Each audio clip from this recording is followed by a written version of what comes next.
What if the problem was never your taste in people, but what your heart learned to call love? You met someone, and from the very first conversation, there was this pull, electric, urgent, completely consuming. You told yourself, this is it. This one is different. And for a while, it really seemed like it was. But then, slowly, or sometimes all at once, the same story began to unfold.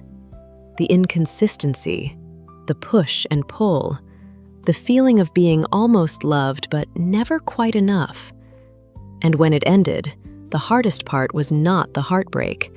It was the quiet recognition that you had been here before. If that resonates with you, this video is for you. Welcome back, and if this is your first time here, I am glad you found your way. I am WisdomAuntie, and this is a space for honest, grounded conversations about love, about relationships, and about the patterns that quietly shape the choices we make without us even realizing it. Today, we are talking about one of the most painful and most misunderstood cycles in relationships: the experience of repeatedly falling for people who ultimately are not right for you. We are going to look at why this happens, what is actually driving it beneath the surface, and most importantly, how you begin to shift it, not by trying harder, but by seeing more clearly. This is not about blaming yourself. This is not about labeling yourself as broken or damaged. This is about understanding. And understanding is always where real change begins. Imagine a woman. Let us call her Amara. Amara is thoughtful, warm, genuinely kind. She has been in 3 significant relationships in the past 7 years. Each one began with that same feeling: intensity, connection, the sense that something real was finally happening. The first man was charming but emotionally inconsistent. Hot one week, distant the next. Amara worked endlessly to close that distance. The second was passionate but unpredictable. Their connection was undeniable, but so was the instability. The third seemed different on the surface, calmer. But after 6 months, Amara realized she still felt anxious around him, still unsure of where she stood. When Amara looks back at these 3 men, she notices something uncomfortable. They felt different in personality, but identical in how they made her feel. Always slightly uncertain, always working a little harder than she felt she should have to, always measuring her worth by how much she could make someone stay. This is not a story about bad luck. This is a story about a pattern, and patterns have a source. Here is what relationship patterns often reveal. The heart does not fall in love with a person first. It falls in love with a feeling. And the feelings we are most powerfully drawn to are usually the ones that feel emotionally familiar. Familiar from long before we ever began dating. Many women experience this without ever quite naming it. The nervous system learns what love feels like early in life. It learns through observation, through experience, through the emotional environment of childhood. And when love in those early years came with conditions attached, when it required effort, when it was unpredictable, when it sometimes felt warm and sometimes felt distant, the nervous system registers that combination as the emotional signature of love.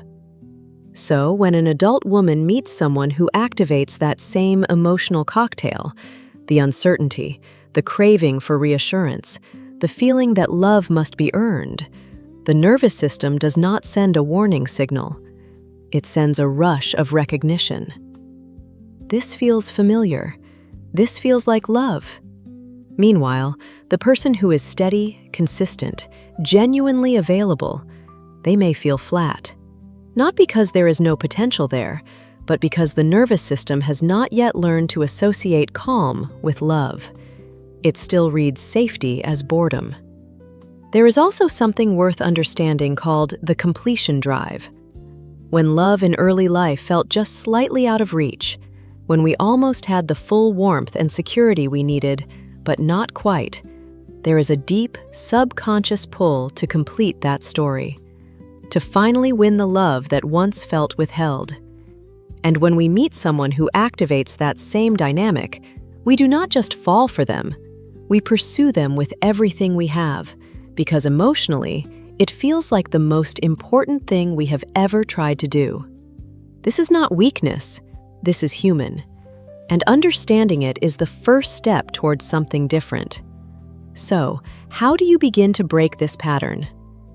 I want to offer you 4 shifts, not quick fixes, but genuine turning points. The first shift is this: learn to feel the difference between excitement and anxiety. Many women who have been in this pattern describe intense early attraction as butterflies, but when examined honestly, those butterflies are often anxiety. The uncertainty about whether someone likes you back, the heightened alertness of not knowing where you stand. Learning to recognize that feeling not as chemistry, but as nervous system activation is one of the most important distinctions you can make in love. The second shift is slow down the beginning. Patterns like this are often sustained by moving too fast emotionally. When we invest deeply and quickly, we become attached before we have truly seen someone clearly. Intentionally slowing down the early stages of connection, letting someone show you who they are before fully opening your heart, creates space for better discernment. The third shift is learn to value consistency above intensity. Intensity is easy to produce. It requires nothing more than uncertainty and longing.